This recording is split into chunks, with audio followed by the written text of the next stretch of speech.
Балканската мегазвезда Ана Николич во Скопје. Ана, конечно да те видиме во Македонија, едва те чекавме. Како си ми, дали си ми добра? Pa da, dobro sam, hvala ti, bolje te našla, bolje vas našla. Ja sam bila na ovoj televiziji davno, ali stvarno davno, nisam bila dugo.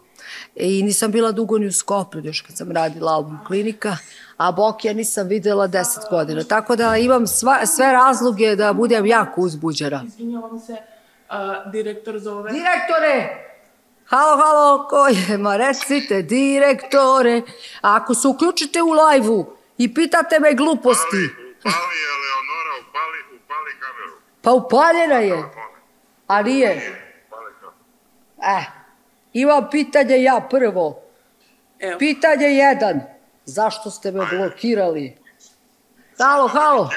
Ko je? Pa recite, direktore. Pa direktore, ja ne znam zašto smo opet u svađi, ali nema veze. Samo okreni u kameru, samo da vam kažem. Ana Nikolić je moja drugarica, sestra i kad je okreni lepo bre u kameru da kažem. I kad smo u svađi nismo.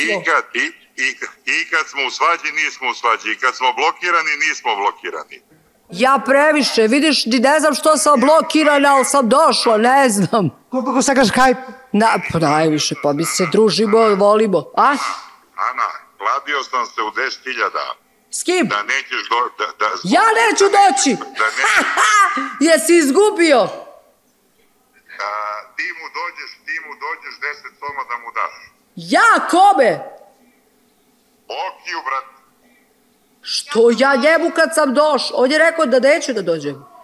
Ne, on je rekao da ćeš da dođeš, ja sam rekao da nećeš da dođeš. Pa ti si dužan. Ćao. Ne, ti mu dođeš 10 soma jer si došla. Evo, niste normalni, razumete da niste. Ja volim hajp jer niste normalni. Intervju za tvoju najomiljeniju televiziju. Tako, intervju za moju najomiljeniju televiziju, sad me zove Bokiju i ubiće me. Tamo i sad skaće, bit će žuta traka oko hotela. Aj, ljubim te. Aj, čao. Ćao. Samo sam htjela da vidim zašto sam blokirana. Dobro, ne viči na mene! Мора да видим. Da. I niste ni stigli da me pitate. Pitaćemo posle. U stvari to su bile fore da mi se javi direktor. To je bila fora, pošto ne znaš što sam blokirana.